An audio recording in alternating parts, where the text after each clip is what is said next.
지혜로운 태도가 축복을 지킨다는 제목으로 함께 은혜를 나누고자 합니다. 여러분 잘 들어보세요. 관로입니다.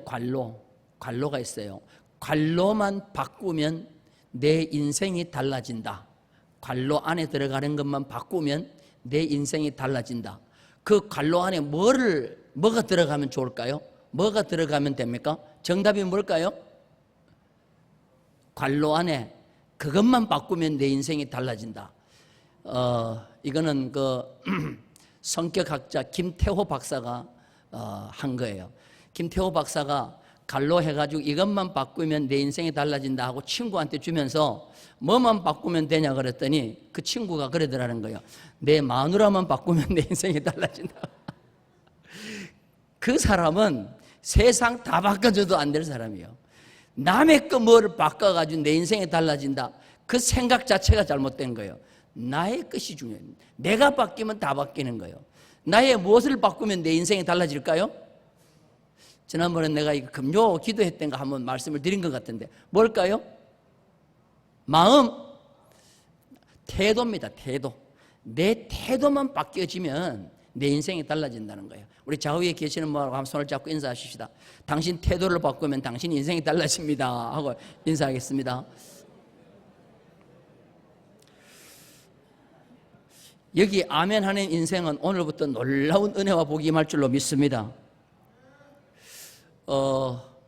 사람이 순진한 것도 필요해요. 순진한 것. 사람이 순진한 것. 그런데 순진보다 더 중요한 것이 있어요. 그게 바로 뭐냐면 지혜라는 겁니다.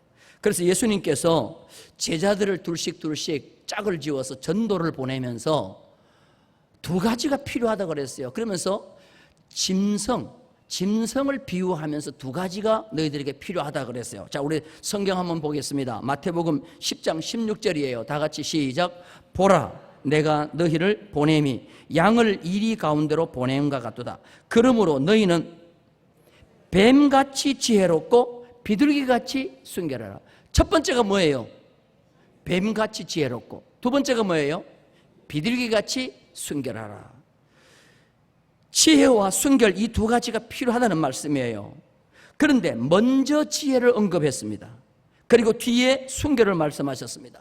순서를 보면 지혜가 순결보다도 앞서는 거예요. 유대 전승 미드라시라는 것이 있거든요. 거기 보면 하나님이 이렇게 말씀하셨습니다. 너희는 내게 대해서는 비둘기같이 순결하지만 내게 대해서 주님에게 대해서는 비둘기같이 순결하지만 이교도가 이단들이 너희를 유혹할 때는 뱀같이 지혜로워라 그렇게 얘기했어요. 예수님은 미드라스를 그대로 인용하셔서 예수님도 말씀을 하셨어요. 그 말씀이 오늘 이 말씀입니다. 그러면서 성경 보면 거의 뱀이라고 하는 것은 느낌이 우리는 좋지 않잖아요. 그런데 뱀을 칭찬한 곳은 꼭 여기 하나밖에 없습니다. 왜냐하면 뱀은 별로 어감은 좋지 않습니다. 왜냐하면 사단이 아담을 유혹할 때 뱀에게 들어가서 아담을 유혹했기 때문에 뱀은 우리 기독교인들에게 어감이 별로 안 좋습니다. 그리고 뱀은 무조건 잡으면 사단인 줄 알고 다 죽였습니다. 저도 어릴 때 시골에서 소먹이로 산에 가면은 만나는 게 뱀이에요. 하여튼 모든 뱀들 다 만납니다. 그러면 사명감 가지고 그걸 죽였어요. 근데 지금은 굉장히 이거 참 너무했다 싶은데요. 그런데 이 뱀은 오늘 지혜로우라고 하는데 이 뱀은 지혜의 상징입니다. 그래서 애굽의 왕이 바로가 나라를 다스릴 때 뱀 같은 지혜가 필요하다는 거예요. 그래서 애굽의 바로 왕의 왕관을 보면 그 왕관 위에 코프라가 딱 있습니다. 이건 뭘 상징하느냐? 이 왕은 뱀같이 지혜로워야 된다는 거예요. 뱀은 앞으로 다가올 자연적인 현상을 제일 빨리 알아차린다고 합니다. 그래서 이 지역이 어려움이 온다. 그 다음에 앞으로 내 앞에 어떤 적이 있다. 이거를 제일 먼저 알아차리는 게 뭐냐면 뱀이라는 거예요. 여러분, 뱀은 잠시라도 가만히 있지 않은 것이 있어요. 뭐죠? 잠시라도 가만히 있는 거, 뱀. 꼬리예요, 꼬리. 그게 아니고 뭐죠? 이게 혀가 잠시라도 가만히 있지 않습니다. 이게 뭘 탐지하느냐 하면은 앞에 있는 전방 수십 메다에 있는 것까지도 이 혀가 다 이게 감지를 하는 거예요. 그래서 이 혀를 가지고 가장 지혜롭게 앞에 있는 상황을 처리해가고 대피해가는 것이 뱀인 거예요. 상대를 지금 먹을 것인가, 지금 먹이가 있는가, 아니면 나를 공격할 것이 오는가 보고 자기가 안 될 것 같으면 빨리 도망가서 숨고, 자기가 이길 것 같으면 딱 준비사실을 취하는 거예요. 그래서 이 뱀은 가장 어려움을 먼저 알아차리고 조심성 있게 대처하면서 어려움을 모면해 간다고 하는 거예요. 이게 바로 예수님이 전도하기 위해서 보내는 제자들에게 필요하다는 겁니다. 그래서 제자들에게 뱀같이 지혜로워라. 그래서 다가올 상황을 뱀같이 잘 지혜롭게 판단하고 대처하라는 거예요. 대응력이 있으라는 거예요. 그래서 이 뱀의 지혜를 앞세운 거예요. 뱀같이 지혜로워라 그럴 때 그 지혜라는 말이 횡격막이에요. 횡격막. 사람의 심장과 횡격막을 이 지혜라는 말에서 나왔어요. 브레인이라는 말에서 나왔어요. 그래서 이 지혜라는 것은, 뱀이 가지고 있는 그 지혜라는 것은 뱀의 심장과 같은 거예요. 이 사람의 지혜는 자기를 지키는 심장과 같은 거예요. 그래서 다른 원어에 보니까 살아가는 기술을 그랬어요. 살아가는 기술. 그래서 이 사람이 지혜가 없으면 살아가는 기술이 없는 거예요. 근데 지혜가 뛰어나면 살아가는 기술이 뛰어난 사람이에요. 그래서 성경에 보면은, 잠언에 보면은 지혜를 가장 소중하게 얘기하고 있습니다. 히브리 말로 호크마 그러는데, 이 호크마라는 것이 뭐냐면 재능, 기술, 이렇게 말해서 기술, 재능, 이게 있어야 되는데 이게 살아가는 기술이라는 거예요. 그래서 유대인들은 공부만 절대로 가르치지 않습니다. 반드시 재능을 가르쳐줘요. 기술을 가르쳐줘요. 한 사람한테 1인 1기능을 가르쳐줘요. 그래서 공부만 해가지고 먹고 살지 못한다는 거예요. 어려운 위기가 딱 오면 머리에 든 것 갖고 안 돼요. 손으로 만들 줄 아는 기술이 필요해요. 그래서 그들은 호크마, 이 재능을 반드시 자녀들에게 가르쳐줍니다. 이게 바로 뭐냐 하면은 지혜라는 말이에요. 지혜라는. 저는 오늘 이 구약 성경을 읽은 말씀을 가지고 지혜로운 판단으로 축복을 받은 한 사람이 있습니다. 그게 바로 뭐냐면은 지혜로운 태도로 축복을 지킨 위대한 여인, 우리가 닮아야 될 한 여인 아비가일을 소개하면서 은혜를 나누고자 합니다. 아비가일에게는 남편이 하나 있었는데 그 남편이 누구냐 하면은 나발입니다. 따라서 나발. 조금 세게 얘기하면 나발 해야 되는데, 나발 이 말은 뭐냐 하면 뜻이 별로 안 좋아요.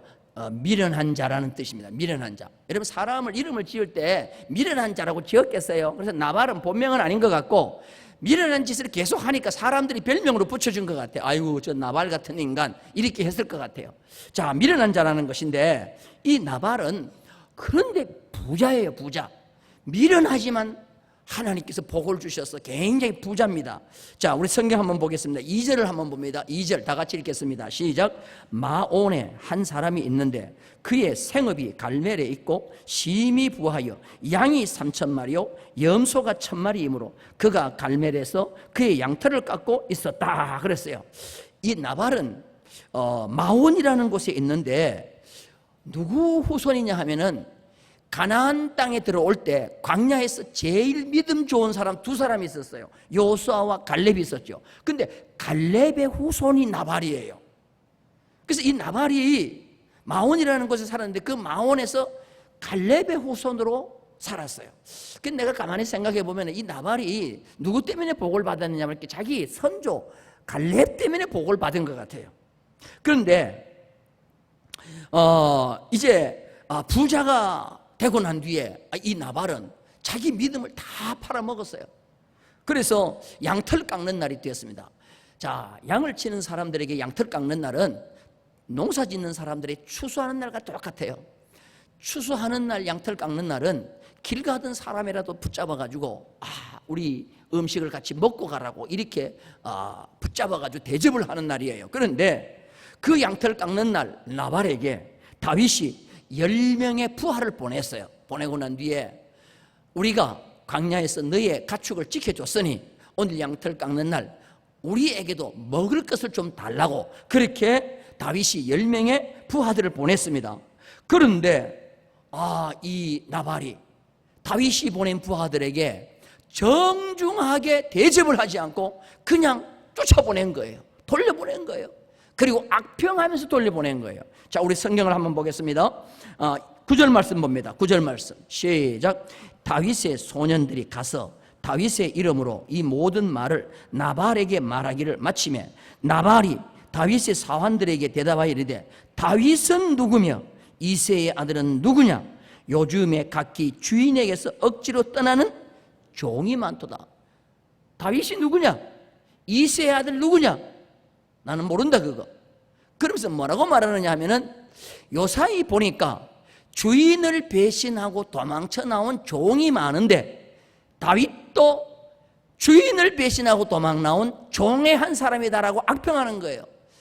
주인을 배신하고 나온 종은 구약의 가장 악한 종을 말합니다. 주인이 허락하지 않은데 이 종이 도망을 나왔다. 그러면 누구든지 그 종을 붙잡고 죽일 수가 있어요. 그만큼 주인을 배신하고 도망 나온 종은 살 가치가 없는 종이에요. 그런데 다윗은 사울 왕을 배신하고 사울 왕을 버리고 그 왕에서 도망 나온 사울 왕의 종이라고 그렇게 다윗을 평가하는 거예요. 이거는 다윗을 모독하는 것입니다. 다윗만 모독한 것이 아니라 다윗의 아버지 이새까지 모독한 거예요. 그래서 다윗은 이 이야기를 듣고 난 뒤에 얼른 자기가 데리고 있는 군사가 600명인데 200명만 남겨놓고 400명에게 칼을 차라고 합니다. 그리고 저 나발을 공격해서 나발을 제거해야 되겠다고. 다윗이 드디어 분노하면서 칼을 찹니다. 다윗이 칼을 차고 나발을 치기 위해서 올라갑니다.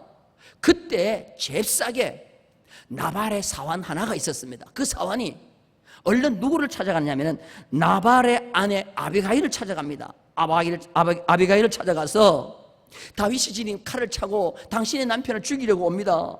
왜냐하면 당신의 남편이 다윗을 무시했습니다. 우리가 광야에서 양을 칠 동안에 다윗이 군대를 다 동원해서 우리의 양떼를 지켜주고 우리의 밤낮으로 울타리가 되어주고 담이 되어줘서 우리를 보호해줬습니다. 그래서 지금까지 우리는 양을 한 마리도 잃은 적이 없습니다.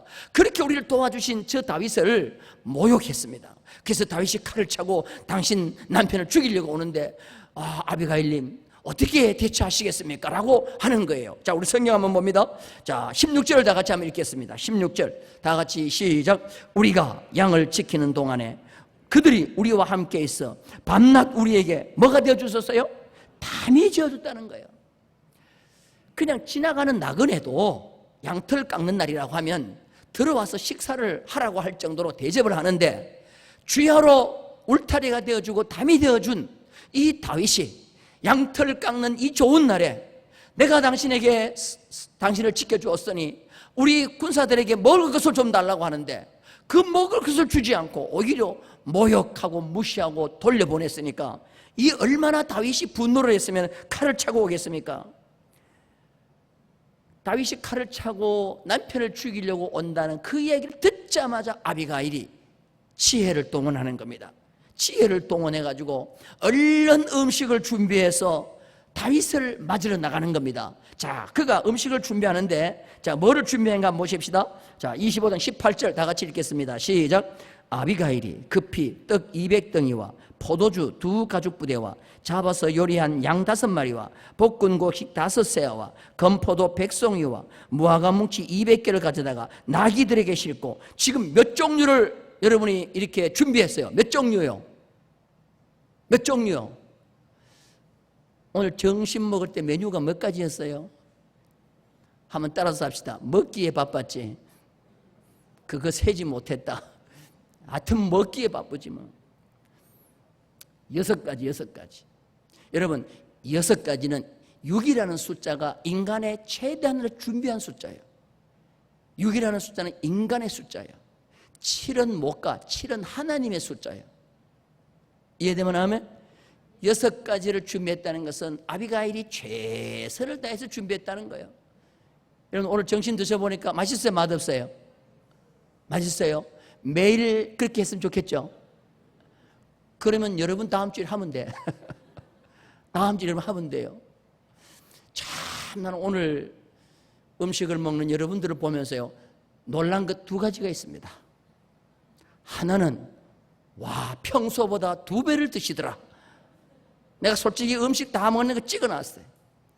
평소에는 요만큼서 드시더니 오늘은 와, 저게 배에 다 들어갈까 싶더라고. 두 번째 놀란 것은 쭉 줄을 서 있는데, 제가 맨 처음에 이 교회 부임해서 왔을 때는 지금 오늘 줄 서 있는 분의 절반밖에 식사를 안 했어요. 근데 요 근래 와가지고 식사하는 인구가 학생들까지 또 하네. 그 저놈들은 얼마나 먹새가 좋은지. 얘들이 먹는다면 메뉴가 좋은 거예요. 몇 달 전만 하더라도 얘들은 식당에 가가지고 메뉴 보고 아, 풀이다, 풀 가자 하고는 전부 다 앞에 사 먹으러 갔는데 지금은 전부 다 와가지고 먹는 거예요. 야, 고기다. 이 아비가일이 음식을 준비했는데 6가지를 최선을 다해서 준비해가지고 얼른 다윗을 찾아갑니다. 다윗을 찾아가는데 다윗 앞에 도착하자마자 다윗의 마음을 진정시킵니다. 꿇어 엎드려서 절을 하고 이 다윗에게 음식을 내어놓으면서 이 다윗에게 우리 남편을 용서해달라, 이해해달라고 합니다. 그러면서 내 남편 이름이 뭐라고요? 나발이 무슨 뜻이에요? 미련한 자. 우리 남편이 나발 아닙니까? 이름이 미련한 자니 그냥 미련한 자 그대로 두고 나를 보고 분노를 사겨달라고 얼른 음식을 내놓습니다. 근데 이렇게 가만히 보면 이 준비해간 음식이 가지수는 6가지지만 다윗과 함께한 사람이 600명이에요. 600명이면 그 딸린 식구들까지 다 하면 3, 6, 18, 한 1800명이 돼요. 이것 가지고 1800명 먹기는 급 적어요. 그런데도 다윗은 얼른 이 아비가일의 지혜로움을 보고 자기의 그 분노를 그대로 내려놓습니다. 뽑았던 칼을 칼집에 꽂습니다. 자, 그러면서 이 아비가일이 다윗 앞에 하는 말이 정말 지혜로운 말이에요. 자, 우리 성경 한번 봅니다. 25절 다 같이 읽겠습니다. 시작. 원하옵나니 내 주는 이 불량한 사람 나발을 개의치 마옵소서. 그의 이름이 그에게 뭐요? 적당하니 그의 이름이 나발이라. 그는 미련한 자리다. 여종은 내 주께서 보내신 소년들을 뭐 했나이다? 보지 못한나이다 하면서 이 다윗의 분노를 사겨주니까 이 다윗이 나발을 보지 않고 누구를 보느냐? 그의 지혜로운 아내를 보는 거예요. 아내를 보면서 아비가일을 칭찬하는 겁니다. 그래서 그 분노의 칼을 칼집에 꽂으면서 아비가일을 칭찬하는데 32절부터 34절까지 한번 볼까요? 다 같이 한번 읽겠습니다. 시작. 다윗이 아비가일에게 이르되 오늘 너를 보내어 나를 영접하게 하신 이스라엘의 하나님 여호와를 찬송할지로다. 또 내 뭐를 칭찬해요? 지혜를 칭찬할지며 또 내게 복이 있을지로다. 오늘 내가 피를 흘린 것과 친히 복수하는 것을 네가 막았느니라. 나를 막아 너를 해치지 않게 하신 이스라엘의 하나님 여호와의 살아계심을 두고 맹세하노니 네가 급히 와서 나를 영접하지 아니하였다면 밝는 아침에는 과연 나발에게 한 난자도 남겨두지 아니하였으리라 하니라. 자, 다윗의 분노의 칼을 누가 꽂게 했어요? 칼집에 누가 꽂게 했어요? 아비가일은 어떤 여자예요? 지혜로운 여자라는 거예요. 그래서 잠언에 보면요, 지혜로운 여인은 진주를 얻는 것보다 귀하다 그랬어요. 지혜로운 여인은요, 남편이 분노해가지고 막 화를 내는데도 그냥 분노를 사그릴 줄 아는 그런 게 바로 지혜로운 여자예요. 근데 미련한 여자는요, 남편이 화나면 더 부채질해요. 더 부채질해갖고 그냥 완전히 뒤집어지도록 만들어버리는 거예요. 우리 오늘 다 지혜로운 아비가일 같은 여자가 되기를 주님의 이름으로 축원합니다. 여기 보니까 아비가일을 칭찬하는데 지혜를 칭찬해요. 지혜. 아비가일은 지혜가 있었는데 그 지혜라는 말이 성경에 보면은 여러 종류의 지혜가 있는데 그 원문을 내가 보니까 맛본다는 말이 있어요. 맛본다. 따라서 맛본다. 여러분, 주방에서 제일 중요한 사람이 어떤 사람이에요? 주방에서 제일 중요한 사람이 뭐 하는 사람이에요? 훔쳐먹는 사람? 맛보는 사람이에요. 이 맛보는 사람이 맛을 정확하게 봐야 돼요. 그런데 연세 드신 분들은 맛보는 감각이 어때요? 죄송합니다만 조금 감각이 무뎌져요. 그래서 가급적이면 조금 젊은 사람들이 이 맛을 봐야 돼요. 근데 맛하면 제가 진짜 잘 봅니다. 저는 아주 정확하게 맛을 봐요. 이 맛본다는 말이 지혜롭다는 말이에요. 맛본다는 말은 분별한다, 판단한다는 말이에요. 짜다, 싱겁다, 이거 정확하게 맛보잖아요. 이게 판단한다, 그 다음에 분별한다는 말인데 이게 바로 지혜롭다는 말이에요. 맛을 잘 보는 사람이 지혜로운 거예요. 이게 바로 뭐냐면 아비가일에게 있었다는 거예요. 그러면서 아비가일은 피를 흘리지 않게 복수하는 것을 막았다고 그랬어요. 여러분, 복수하는 것을 막는 것이 지혜로운 거예요. 다윗이 복수하기 위해서 칼을 차고 올 때 그 복수를 막았다는 거예요. 이게 바로 뭐냐면 화평케 한 자예요. 제일 지혜로운 사람은 화평케 하는 사람이에요. 재판을 제일 잘하는 재판관이 누군지 아세요? 재판관이 재판을 할 때 옳고 그름을 판단하는 것이 재판관이 아니에요. 옳고 그름을 판단하면 그 재판관에게 플러스 알파가 가지 않아요. 제일 훌륭한 재판관은 두 사람을 붙여서 합의를 보게 하는 것이 제일 좋은 재판관이에요. 그 사람에게 뭐가 오냐면 그 사람의 실력이 인정을 받는 거예요.